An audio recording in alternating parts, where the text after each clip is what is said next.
Know the domains that do not send mail because you could Hmm. park them. So Hmm. there's domains that don't send mail. So I'd like to have a repository of all the domains under mail channels control. Let's say I want to buy one strictly for summer 2025 holiday party sweaters. Example, Right. get a domain, website, shop, whatever, put your size in and all that. But if it's only going to send mail when orders are live, park the domain until June 1st, then turn it. See, those are things that most people would not know to do that at all. Yep, They would not know that. yep.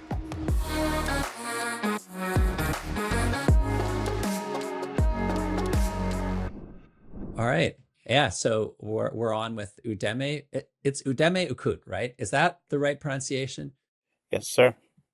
All right. All right. Cool. And you and I have known each other for a really long time, because we've been going to Mog, I think since, since the dinosaur era.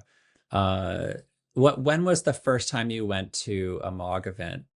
I think that was October 2010 in Baltimore, I The think. Baltimore Mog. Yeah. Okay. Yes, that Wow. was my first where I worked at Cinecore back then. It's a local Wow.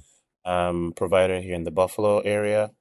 They are the kind of skeletal piece for mail for a couple of Midwestern ISPs like Huawei, Wide Open West, Right. so the Huawei.com domain, CenturyLink, I think. I can't remember. They're still part of that invisible backdoor skeleton. So I remember attending my first mock, and my boss ignored me most of the week, which threw me off the few days. And I never understood, but he said, "You're the postmaster. I don't know you. See you in a week." So Nice. now I look back, but I learned a lot. I still learn up till today. Mog is a unique, great community to be part of. Yeah, no kidding. Yeah. Yeah, But your yeah. your history with the email industry goes back farther than Cinecore, right? You've been working in this area, uh really since the dawn of time. I mean, since the dawn of anything that matters in email. Wow. So walk us through how did you get to work in the email space? What was your first email related gig? It was with Yahoo, the wonderful company years ago. Some of us will remember the purple fonts, the exclamation mark, and all that fun stuff. So back then, I think in 2006, if I remember right, I applied to work at Yahoo. It took forever. And then one day I was asked, "Hey, we forgot to look at your resume and application. Are you still interested?" I said, "This is interesting." So you never know. Things happen, right? So long story short, I joined Yahoo as an anti-abuse specialist back then, where my responsibility with others was to think reverse of how to protect the platform from anomalous activity, whether think about any product you could think of. So and then I kind of got roped into mail because I don't know, I think I love numbers or something. And things just took me that path where I never knew about deliverability. I learned about it, and here we are, what, 18 years later? So that was an eye opener. So 18 years, and starting your journey at Yahoo. I mean, I remember a time when everybody had a Yahoo email address. Everybody had at least one Yahoo email address. You might have had a Hotmail address as well, but these were the days before Gmail got started, and Yahoo was a really popular platform. And Yahoo was a massive magnet for abuse. And you must have seen some incredible patterns of abuse at Yahoo that you had to fend off. Can you tell me about any of those early experiences where you were facing off against these spammer adversaries? Back then, and I think pretty much up to this day, any inbound mail provider, what they focus on is protecting the user base, ensuring that, just like a parent will protect their kids, they will do the best they can, look out for maybe the crazy neighbor walking down the road that likes to give kids candy. Probably not the best example for this, but Yahoo wants to protect their kids, their users, and they will use appropriate measures, industry best practices, just to protect their users' mailboxes from spam and phish and abuse and the like. So that can be all categorized under abuse. So, since those early days at Yahoo, Uh, I can't believe it's been 18 years. That is an incredibly long time. How has the email landscape evolved? Because you've had roles at many companies over the last 18 years. You've really seen inside of uh, receiving organizations like Yahoo, but also sending organizations. How has the landscape changed, broadly speaking, over your career? A lot, and there's still some evolution going on. I don't think it'll stop till God knows when. Back then, I remember when most mail programs, when there's an outbound delivery issue, most questions you'd be asked by whether it's Yahoo or Comcast or any other ISP or receiver is what's your IPs, what's your business model, stuff like that. Now I think that's grown to how do you authenticate mail, what do you authenticate? Or probably an acronym that we would know about, the Yahoo Fund, about just over a year ago, where they added a lot of emphasis on one click and subscribe, um, not just authenticating a domain, but authenticating it properly. Um, Lots of big mumbo jumbo words, but it's just tell the internet who you are. Kind of like we're both in North America. I think we have social insurance number in Canada, social security number in the US. So that's one identifier tied to you and I. Vehicles have license plates. We have driver's licenses. So flip that over to email as a whole. And those are identifiers where as long as it's right, it adds X% more value to our identities, respectively. So um, that I think we both can agree that it's grown over the years where it's not just, hey, this is my app on IP address, but does it have appropriate DNS records, not just 123.monkeyhead.com, but is it maybe mail.mailchannels.com or outbound1.udemy.com? A reasonably responsible looking DNS record. All those count towards reputation and deliverability. Yeah, I mean, standing in 2025, as you've worked in these large organizations who have thousands or millions of customers, each of whom are various size businesses and or individuals who are trying to send email, how do you, how do you work inside of an organization like that to help the end user do the right thing? It's my belief that most people are well-meaning, they're just not really well educated in this specific niche area of email. So how do you work inside of a large organization that's trying to make as much money as possible in order to steer the ship in the correct direction? How do you manage that tension inside the organization? We could look at it from a couple of different angles. So one example is when I was at LinkedIn, the cool blue background looking platform where we connect.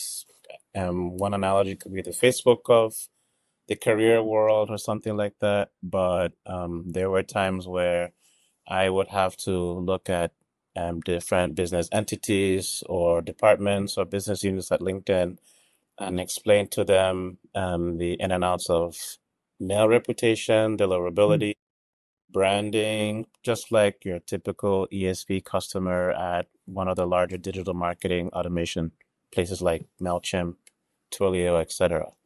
Um, there's a fuzziness between what the rules are on the internet, like Yahoo provides, Google around best practices, but there's also the understanding piece that what if someone is not technical? Mm. Where we try our best to break down the technical confusion, per se, if we may call it, and simplify it with analogies, jokes, funny stuff, whatever, but to get the meaning across. At the end of the day, and in your case, you as well, want to get the end user or the entity in question to understand that durability is not rocket science, but it's adding a zillion identifying pieces of trust to your outbound mail that will add, value to a recipient, whether it's, BIMI, DMARC, whatever, you name it. So, and then don't be scared to, or don't be in a hurry to implement proper authentication. Just if it's going to take you a month, it takes a month, it's going to take a year. You have something in your mind. It's not about rushing to do it in 5 seconds and blowing up everything. So, some lessons I've learned along the way as well. So, Okay, I mean, I'm sure you've encountered many, many challenging email delivery issues over the years in your various roles across the industry. But can you maybe pull out one that stands out in particular, a particularly challenging situation anonymizing the guilty parties is totally fine for this interview. Yeah. But a situation where, man, that was a tough thing to resolve. There's one too many, not one, not two. One I could think of, probably going down memory lane coming forward, was I think the day after I got married, where, Oh, lovely. yep, this is interesting. So my wife is gonna laugh her head off when she sees this later. But we as geeks, whether we're on vacation sometimes, so like we probably shut down for the holidays, maybe checked our phones every now and then, that type of thing. So vacation, but we always have this nag to bring that computer bag along just in case, just in case. Mm. Wedding included, I did that fun mistake. So Uh-huh. the next morning, I get a call from my boss, the CEO, then saying, "Hey, congratulations." And I'm here going, "Ooh, my boss called. Pretty cool. Okay." But he said, "By the way," I said, "Uh-oh, no, no." Uh-oh. Yep, it was an uh-oh. So Uh-oh. there was a significant block listing due to a typo in a domain name or something. And I can't remember where the misclassification happened, but there was a block no matter what, affecting the corporate domain and to the domains used for one of the larger customers that are very, very sensitive, transactional mail. You put two and two together. It was not fun. So, um, yeah, my wife looked at me and the smile went to, hmm. So, long Oh story man. short, But I yep, presume you got the problem fixed, right? Like you figured it out and the yes, customer was happy. customers happy, CEO was happy, but that was still back then when domain authentication didn't carry as much weight as it does now. How I got through that was pretty interesting. Figuring the problem, finding the problem, which is great, but someone is still blocking mail at their gateway. That part, there was a two-way, and this was on a Sunday. Right. So it was fun, but we got through it. And yeah, so that's one of many stories I could tell you, but it was not fun. So let's talk about a hypothetical scenario for a sec. What if you were, you were advising some, young, enthusiastic person who has made the decision to go into the email sending industry, and despite warnings that along the way, they decided to do it. They've rolled their sleeves up and they want to send email. They want to send email for customers. What would be some pieces of advice that you would give them from your 18 years of built up scar tissue, sending and receiving, in some cases, email? What would you advise them to do in order to be successful in this world? Realizing that we're in 2025 and so many things have changed. One tip I remember someone telling me, one of the mentors I had, and I have too many, including you, but I never told you, now you know. Oh. But firstly, I look at mentors as some people that give you direct advice, some you quietly look up to and take a few hinty tips, even though they don't tell you anything. But I go, that makes sense. Let me try it, and it works. So now you know. It took a podcast for me to tell you. Um, but one thing that stands out I can remember is treat an email program like a car. So, in New York State, for example, when you buy a vehicle brand new with 5 miles on the odometer, it has to go through a New York State inspection. It blows my mind until today, where it's a brand new car off the production line. So I used to live in Oregon. You just go to the dealership, get a car, gone. Here, you have to do that. Even not, you can't even leave the dealership. Well, they will do it as part of the contract of whether you lease or purchase a car. It's part of it. They will do that annual $10, $20 inspection, tire treads, oil levels, brand new vehicle. Flip that over to an email program. Make sure that the basics are, good, like a new car, tires, gas tank. Some dealerships will give you a full tank of gas as a, hey, thank you for buying a car. But email is the same way.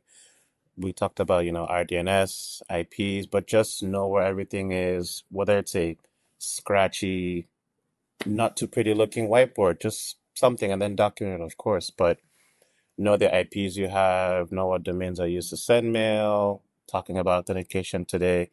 Know the domains that do not send mail because you could Hmm. park them. So, Hmm.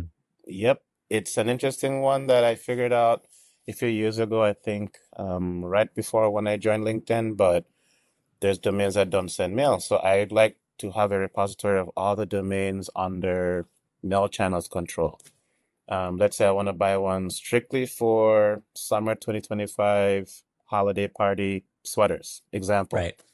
get a domain, website, shop, whatever, put your size in and all that. But if it's only going to send mail when orders are live, park the domain until June 1st.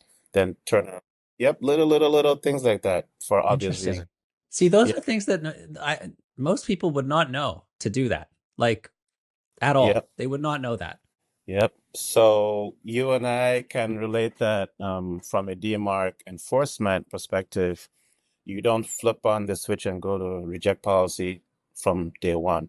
You go through a process of starting with, some sort of policy with an RUA of none and then quarantine rejects. But for me, if I know that I'm going to set up a domain and just, sit on it for a month and not use it, the minute I buy that domain, adding that domain to my DMARC UI, whatever thing, flipping on that reject switch right away, 5 seconds, done. It's part of the domain process set up. Hmm. And then when I'm ready to start using it, I'll go in and then make sure I'm sending through a workspace. So I'll adjust the DNS records, little. So to your point about the questions, I apologize, I ramble, but treat an email program like a car that's brand new or used. Right. Know What where are the things are. certifications you need? Like even if it Yep, sounds silly, what do you have to do? yep. If it's Yeah. electric car, I should know that in Western New York, where it's crazy cold, the battery is going to degrade a little more. Hmm. Not to be opinionated, but in the wintertime, gas vehicles do burn more gas as well. So just, have to be more alert in the wintertime, summertime.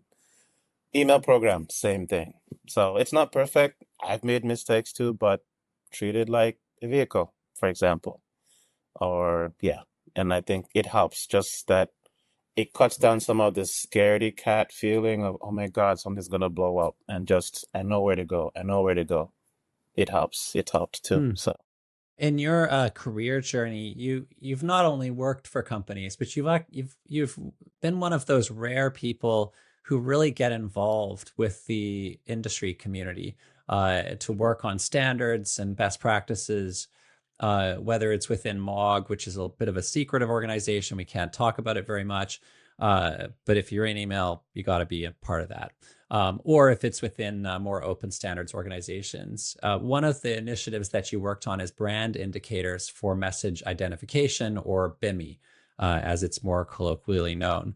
Can you tell me maybe just for the audience, like what is BIMI? What is this thing? Why was it created? I think a couple years ago, the intent of that is to add an additional level of trust to my mother-in-law's email or my neighbor, tied to a brand, and then add some sort of trust to that brand. So examples could be Delta Airlines, what's it called? WestJet in Canada, Lufthansa. So we all purchase flights, we all go on vacation once in a while, but what if there is a pretty looking logo that matches the logo we know from Delta, United, Lufthansa? We all recognize the logos every now and then. But what if that is tied to a messaging, quote unquote, highway for the non-technical Hmm. scenario? So the reasoning behind that is tying some sort of trust to a brand.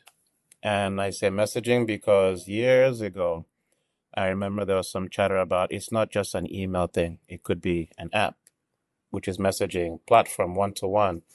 So I could tie a BIMI record to LinkedIn's email, for example, because I used to work there. But also, what about from the app perspective of, I don't know how that would work when it gets to that phase of an app, but it's all tied to messaging. So for example, um, back to your question about BIMI, the non-technical way to explain it is that it's a carrot dangler in front of your face like Bugs Bunny cartoon to tease the bunny to get the carrot. But it's a nice teaser to implement DMARC, which is basically cut down the chances of someone abusing a brand using spoof or fish. So for Right, obvious because in reasons. order to, so like BIMI allows me to essentially at a very simplified level, BIMI allows me to associate my logo with my domain name, right? So that when I Yes. send out emails, an email client like Gmail could put my logo in the inbox right next to the message.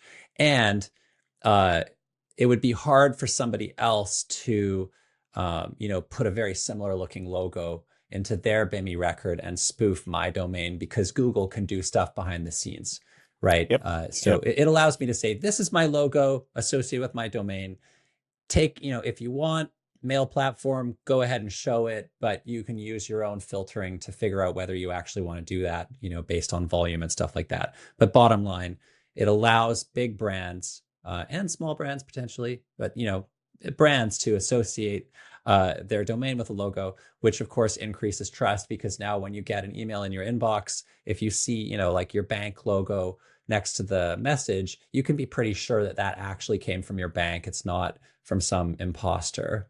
Uh, Yep. Yep. yeah, Yep. but you're And saying the carrot is that you have to use DMARC in order to get a BIMI logo to show up, right? So it's like a way of encouraging people to use DMARC. yes, yes. And one thing I could add to that is Mm, most for a BIMI logo to reflect in a receiver's user interface, it has to be a DMARC policy of at least a quarantine or reject mm, level. right. Because the other DMARC policy, which is non-basically means, hey, maybe I'm trying to figure out where all the sources of send off from exists. So it's kind of like a catch-all just to make sure I don't implement BIMI DMARC the wrong way, so I can have a P equals non-record and then maybe give some aggregate data to a destination or something, and then I take a look at that. Um, in the case of Gmail that you said, they are pretty swanky as well, where they'll put a nice, cute blue little verified check mark, little nice and tiny and blue tie next Nice. to a message that has implemented a strong DMARC policy, if I correct right, and has a BIMI record. And I think if the domain has neither or both, then they will not reflect that blue check mark. So if you were building if you had like just gotten $100 million of venture funding to build a new email sending service, and you wanted to do everything right, you would probably make sure that there's a BIMI feature built in so that every new customer is just like, you got to do BIMI. You want to be on our platform here, we're going to make it easy for you because there's so many advantages to having that authentication, that blue check mark, in terms of getting your mail delivered and getting it interacted with by receivers, right? I never thought about that, but good question. I probably would, and I'll give the option as a optional, not requirement, but I would probably it because every brand has different wallet sizes, and there's a bunch of things that make the whole BIM work. So it's not just the pretty logo, it's not just the BIMI DNS record, but there's also notarizing a trademark, tying that to a company brand, which if it's a small coffee shop like here in the city where I live, they probably can't cough out easily Yeah. 1,800 bucks a year. So I would love to do that for sure. But so I'll let you know when I win the lottery then. Sure. Yeah, Yeah. so it's maybe not for the tiniest customers, but anybody of significant size, BIMI is important. I would say BIMI is important, but without DMARC, BIMI can't work. Right. So BIMI is great, but if we can tease Bugs Bunny with a carrot, then I can also tease someone with BIMI to implement DMARC, and then everyone will be happy. So, yeah. So you've been both an email deliverability consultant and a postmaster. Now those are two quite different roles, right? The postmaster is essentially the gatekeeper responsible for setting policies for incoming mail in a platform. Uh, and the deliverability consultant is the person trying to help the organization get its mail delivered reliably. And you've been a deliverability person for some pretty large organizations, whether directly working for the organization, helping internal teams, which is my understanding of what you did at LinkedIn, or end users, which you did elsewhere. And on the Postmaster side, you've had some pretty significant postmaster roles as well along the way. How do those roles, how are they similar and different? You know, can a postmaster and a deliverability person have a beer together and not get into a fight? Um, they could, because at the end of the day, I would like to get the quote unquote customer happy. Like you probably a lot in customer service, the customer is always right, but in the perspective, a postmaster wants his stakeholders to be happy, so does a consultant. Hmm, Postmasters probably two-sided, where one is protect the users with inbound mail flow, but Postmaster companies that have received mail also send mail as well. So I should also have to make sure that I'm not sending spam out to the internet because I could get mail blocked as well. In the consulting piece, it's pretty similar, but I only have to worry about the outbound piece, where I think a good chunk of it is breaking down the big skeleton of deliverability and mail policy and convincing someone that is just probably lost or needs help or support to say, it's not as scary as it looks. It's a car. The car will drive, but let's try to make sure it drives better and properly. So let's say right. the car's been driving on one flat tire for 100 miles. The tire didn't blow up. Oh, you're lucky, you're still alive. But it's never too late to improve what works. And that's helped me over the years in whatever email related role to not do the blame game, but more of a this is where we are. How can we make what works better? And it's made the conversation less dramatic, blood pressure more stable. But think about it, any role you can think about on the planet, even a call center phone call.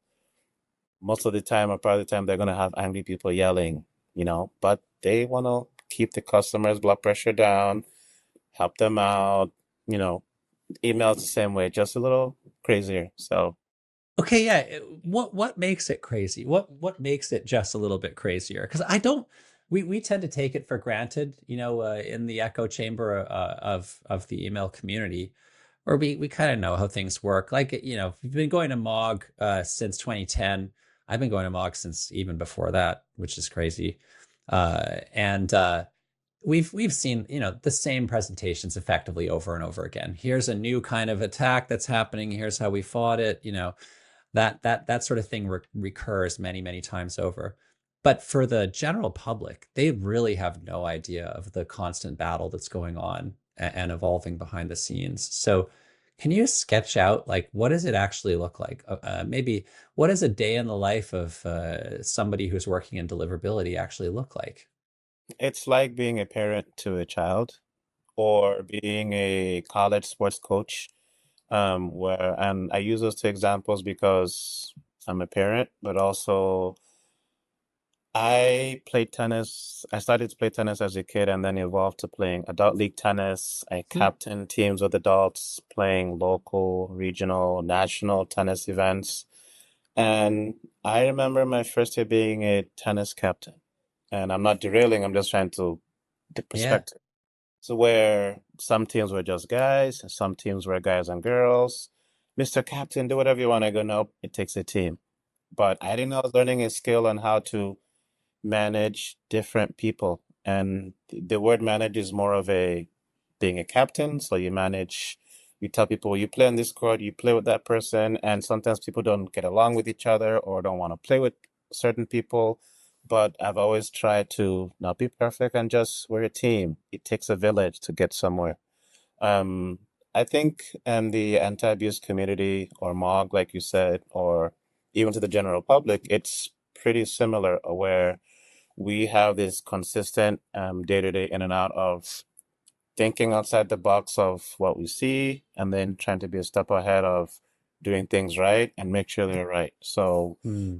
put all the checks and balances and monitors in place, but there's still a chance that that could, fail or break or a server go down and these things happen. And there's always going to be that constant managing, cat herding, figuring out what's going on, how to be a step ahead of preventing a problem scenario. So So when you're working at a, you're working at a major internet company, uh, something like LinkedIn, let's say, where there's many different departments, and obviously, people working in a particular department need to send email for one reason or another, but they're not email experts, and and so they come to you as the deliverability person, and it's kind of like your job to be their coach and to say, well, okay, well, you want to send email reliably. What do you want to do? What are you trying to send? Oh, well, we've got this list that we bought of of a million email addresses, and we're going to send out to this list to try and encourage them to join LinkedIn. And like, what, as their coach, you kind of have to gently pat them on the shoulder and say, okay, I mean, great initiative, but let me deliver some hard news to you about buying, using bot lists. This probably isn't going to work out for you the way that you had hoped. Is that the kind of work that you ended up doing in some of your roles when you're doing deliverability? Uh, Across since I started in mail, it's happened everywhere. Yeah, And it's always a challenge to tell people no, but it's a challenge because saying no doesn't mean you have to be right or wrong. It's just putting feelings aside and opinions aside and using the facts and saying, factually, it doesn't work. Factually, I can't stick a cigarette into a gas tank and drive the right. car. Even though I So might want to, I might want to. might want So to try that. to your point, buying lists, whether it was at LinkedIn, Wish, Mailjet, anywhere I've worked, that question has come up at least once at every single company. And there's always that, hey, factually, I could point you to a zillion best practices from starting with the large block list providers to the ISPs and receivers, not just Yahoo and Google, one-on-one in Europe or Right. I can't remember who else, the rest in the APAC region, but it's all the same. Why would I Hmm. want to send mail to a purchase list? Because the email is, what do they call it? Spam, cold. Nope, Uh-huh. there's no relationship. Don't do it. Okay. So how do you deal with the tension when the people who want to send are customers? And so you have to go to your sales team and you have to say, you have to cut off this customer who is paying $30,000 a month. Yep. And the sales guy's like, I'm going to lose my commission. I won't be able to afford my boat. Like, how do you play that tension within a sending organization to tell them, no, you can't have that revenue, it's going to ruin us. I politely say no, and most times I have not done it alone. Hmm. I try to save my neck and pull in my manager and their manager and say, it's not trying to be rude or a jerk. It's just, it's wrong. The Yeah. facts tell us that you can't do it. Well, we've done it before. And I said, well, you got lucky, you didn't get blocked. But now that we know, no. And, Right. there's going to be a tug of war for sure. But I'll be like, it's up to you. But I did my part. I said no. And I've learned over the years not to do the blame game to get the meaning across. It's just, I told you no. Simple. And then using the tennis scenario or experience being a college referee, so Hmm. maybe a side story that we didn't talk about earlier, or you probably remember, but not a lot of people know that I'm also a Division One tennis official as well. I did not Um, know that. Once in a while, I also work professional events, so I've never officiated Serena or Federer or Djokovic, but officials, you won't see us jump on CNN and jump, but yep, I'm also a tennis official. So, and like Super Bowl in the US with NFL, it's a yes or no. The whistle blows, game stops, flag goes in, football, tennis, same way. So, durability, Hmm. the facts. So, like in a sports match, the fact is we saw a foul. The fact is durability. It's tough news to tell a sales guy no, but it's not the right money that you're getting. So Yeah. I could say I am your biggest fan with big pom poms, bigger than my little kids' pom poms for anything that is not, a quote list, a purchase list. I will, but this one, count me out. these days, I feel like more and more of the email that's being sent is being generated by large language models. And it seems like it's going to be really tough to put that genie. Well, we can't put that genie back in the bottle. It's just a thing now. Um, and there are so many cold outreach startups that are looking for email sending accounts all over the place to do their cold outreach campaigns. And if you've ever had a corporate email address for any length of time, you're getting hit multiple times a day by these cold outreach campaigns, uh, which are a huge pain in the butt, and they're difficult for receivers to filter out, apparently, because of the novelty of every message, right? uh, how are we going to deal with these AI based sending approaches that more and more marketers are engaging in? Uh, it's, the marketer says, well, it's not spam. It's like we're just getting an AI to do the research that a human would have done previously. And we're sending a high value message that's got all this rich information about the person we're targeting. What's wrong with that? And plus, they signed up to a double opt in list. What could Uh, possibly go wrong, that's a right? chunky question. Because it can go a gazillion ways, like an octopus. What is it? Eight Mm, arms. So, like we both know in deliverability, someone can tell us the list is triple, quadruple opt-in. Tell me everything. Sure. Now, yeah. I heard it. Now let me see what you're telling me. And then, Mm, so the AI piece to your question, I'm sure the receivers and mailbox providers are aware of that and figuring out something magical on their end. yeah. I mean, Gmail is a large mailbox provider under the Alphabet umbrella, so I'm sure they've thought about this because they've got Gemini, for example, and stuff like Sure. that. Um, Yeah.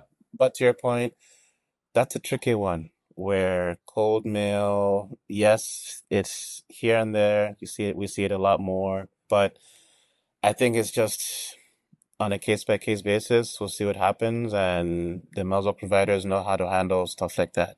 Um, every now and then, I will be honest, I do get requests for cold email, and I will just say, well, let's talk, the Yeah. exploratory talk. And the minute I see anything that is unconsented related, without consent, I'm here going, because I don't mind taking the opportunity, but there's not going to be a success. So what's the point? It's Yeah. versus I run away from cold email and I'm rude to the guy or the lady and tell them, Yeah. no, you can't go jump off a cliff. Yeah, I handle it differently, like a referee, probably. Right. Right. Right. Yeah. Yeah, It's yeah. just like that's offside. The ball went outside the line. I'm sorry. It is what it is.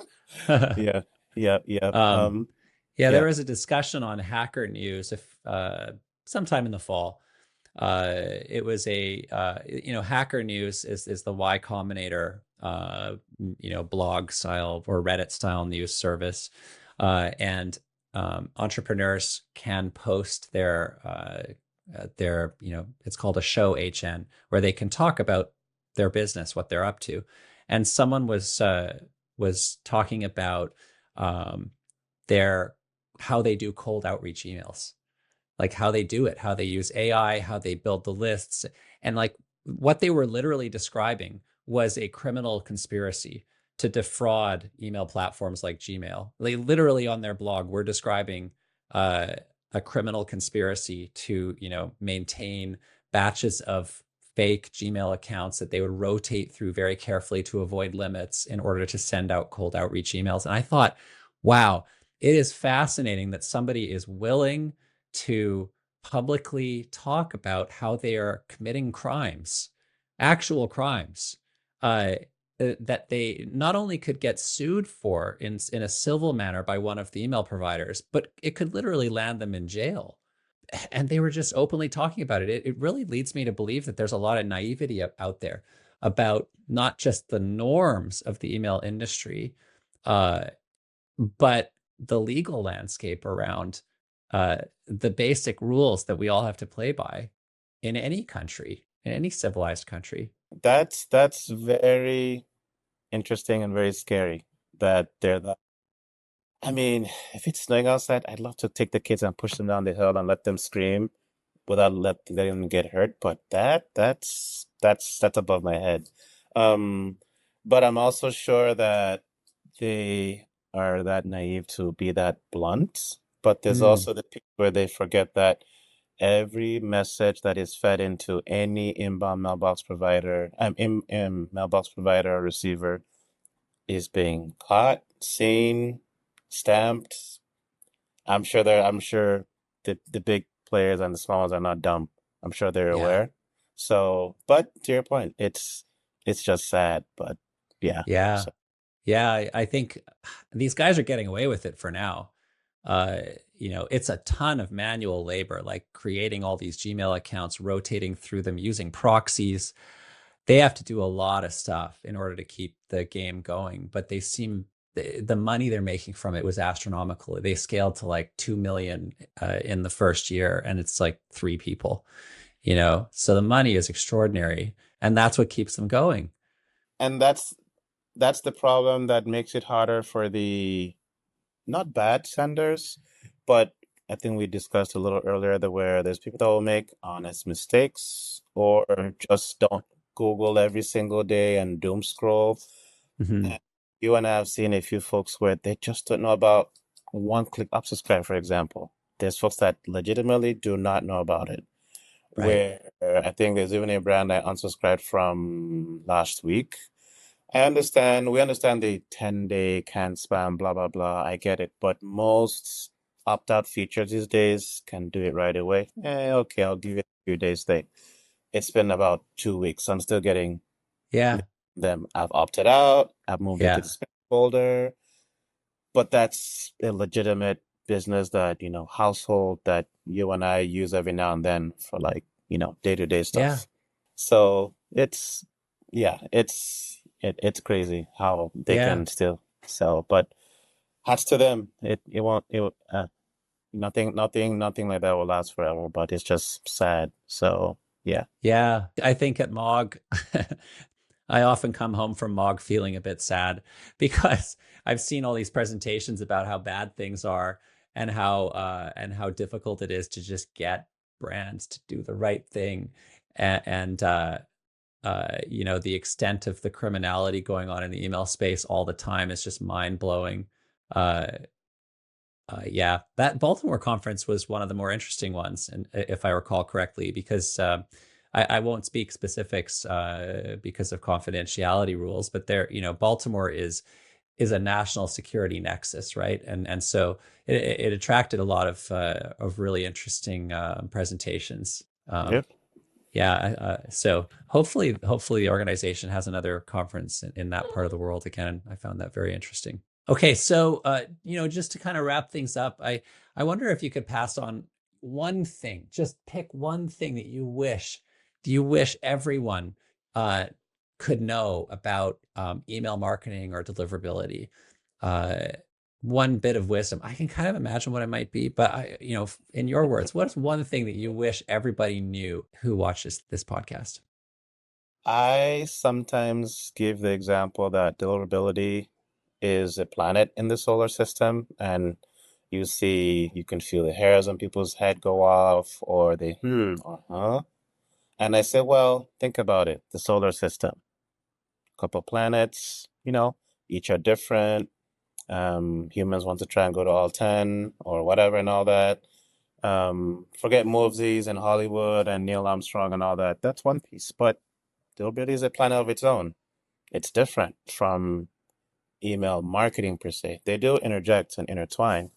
But I think over the years, what I've learned and also from people I've learned from like you is that experience is super awesome, but it's also humbling that we're also open to hear something new, learn something new, and not to freak out about, if things go wrong or bumpy and stuff like that. So, but the reason why I say that is analogies sometimes don't even work when I pass them along, where I'm trying to, a little self-employed company that runs maybe financial consulting in the Bronx or Manhattan, for example. And I have to beg to implement simple authentication. I go, hey, so back to like what we were saying, 3 domains, two don't send mail, one sends mail. I'm like, pack those two. Or we can do it over 6 weeks and hop on Zoom every couple of weeks and I'll show you how to do it. Or I can do it if you give me access to your registrar provider. Nope. And I'm here going, I've used, other analogies, the car, or in the US, we have the Trusted Traveler program where you go to the airport security machine. Sometimes you don't take your belt off, shoes off. That doesn't mean that every now and then I still don't get stopped at airport security. Funny enough, it's always when we're with the kids go on vacation and my Of wife gets mad. course. And I say, yeah, but the system is doing its job. Random selection. Fine. Mm, Go through the machine, do like this. My 9-year-old will laugh her head off. So deliverability, it doesn't mean that it's perfect, but make sure the car drives right. The tires are gonna go low once in a while. You're gonna need an oil change. We've had flat tires before. Deliverability has flat tires sometimes. So, you know, we stay abreast with industry updates and get together and keep our hmm brains fresh. And I think that's what keeps our blood pumping every day when we wake up and love email. So I ran a little Nice. bit, but yeah, that's what I got. Awesome. So yeah. Well, it's been a real pleasure talking with you, Deme. I hope to see you at an upcoming Mog conference. I think you've got at least another 18 years left in you for this industry. And email, it'll still be here in 18 years. It'll absolutely still be here, despite what people might want. There's nothing new and better around the corner. Yep. We're stuck with it. Yeah, thank you. And it was a pleasure meeting with you as well. It's been a while. But also to your point, I remember when the Millennium Bug hit and we all thought email would go away, but pretend that you and I are not technical people. My mother-in-law probably can't get her flight ticket receipt to go on vacation, Mm, or yeah. I don't know. Think about anywhere that uses email as a receipt. So what if email goes away? Then what? Yeah, what are you going to replace it with? Exactly. What's the thing you're going to give someone so they can get in touch with you on the internet? I mean, it's what are you going to log in with? We'll continue to live the email, I don't know, evangelism, planet fun and keep going from there. But it was a huge pleasure being on your podcast. I am humbled and thank you for that.